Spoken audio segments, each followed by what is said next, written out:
নমস্কার বন্ধুরা, আমি একটা নতুন রেসিপি নিয়ে এসেছি। রেসিপিটার নাম হলো পনির লাবাবদার।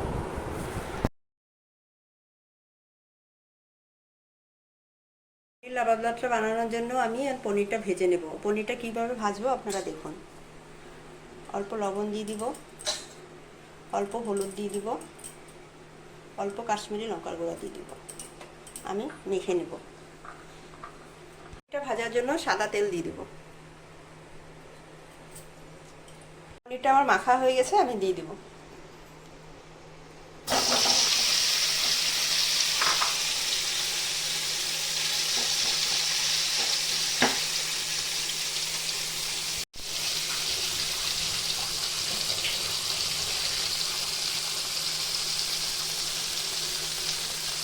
পনিরটা আমার ভাজা হয়ে গেছে, আমি নামিয়ে দিব। পনির লাবাবদারের কারণে আমি মশলাটা করে নেব। কিভাবে করব আপনারা দেখুন।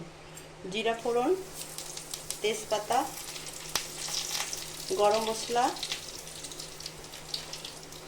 পেঁয়াজ, শুকনো লঙ্কা, কাঁচা লঙ্কা, রসুন, অল্প আদা, টমেটো।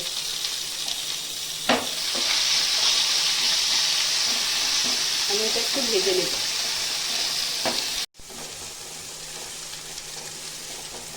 কাজু আর মগজ দিয়ে দেব।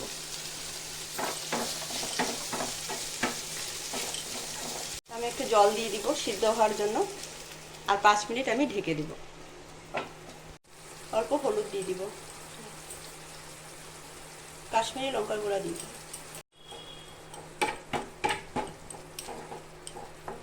মশলাটা আমার সিদ্ধ ভাজা সব কিছু হয়ে গেছে, আমি এখন নামিয়ে দিব। নামিয়ে ঠান্ডা করে পেস্ট করে নেব। ঠান্ডা হয়ে গেছে, আমি এখন তেজপাতা আর দারচিনিটা উঠিয়ে দিব,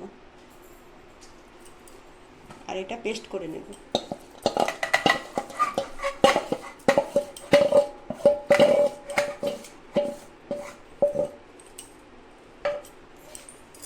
অল্প জল দিয়ে দিব।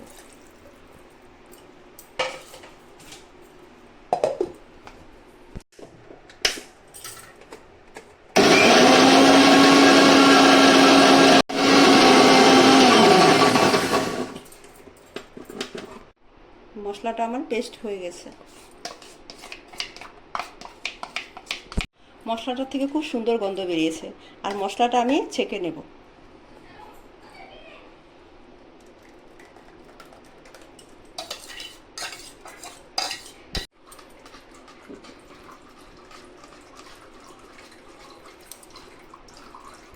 তো মশলাটা আমার ছাঁকা হয়ে গেছে, এই এতটুকু বেরিয়েছে ছাঁকার পরে।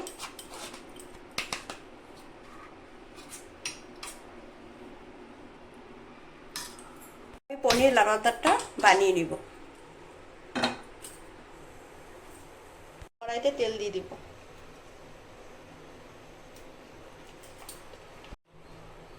গোটা জিরা ফোড়ন দিয়ে দিব,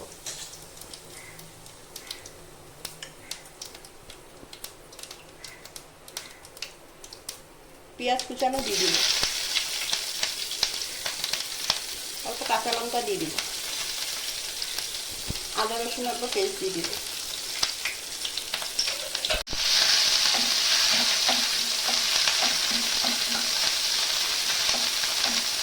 এরপর টমেটো দিয়ে দিব,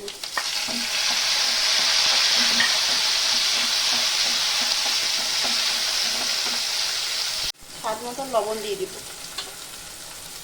অল্প হলুদ দিয়ে দিব, ধনিয়া পাউডার দিয়ে দিব।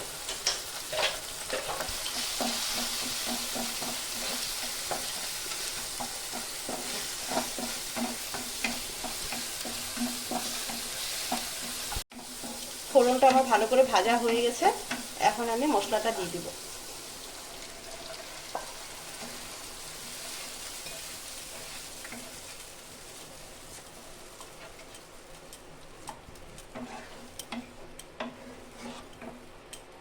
পনিরটা দিয়ে দিব।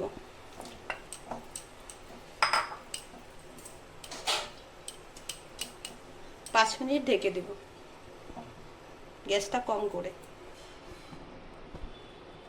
5 মিনিট হয়ে গেছে, আমি ঢাকনা উঠিয়ে দেব।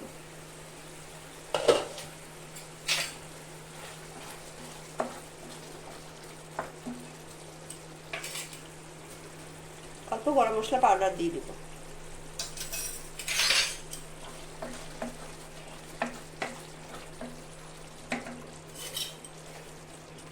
অল্প চিনি দিয়ে দেবো।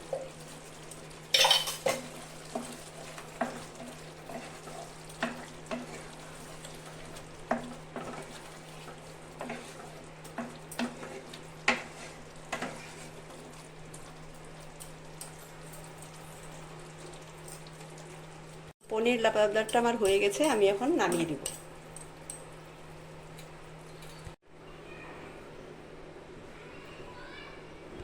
তো বন্ধুরা, পনির লাবাবদারটা কীরকম লেগেছে আপনারা কমেন্ট করে জানাবেন, আর আমার চ্যানেলটা সাবস্ক্রাইব করবেন।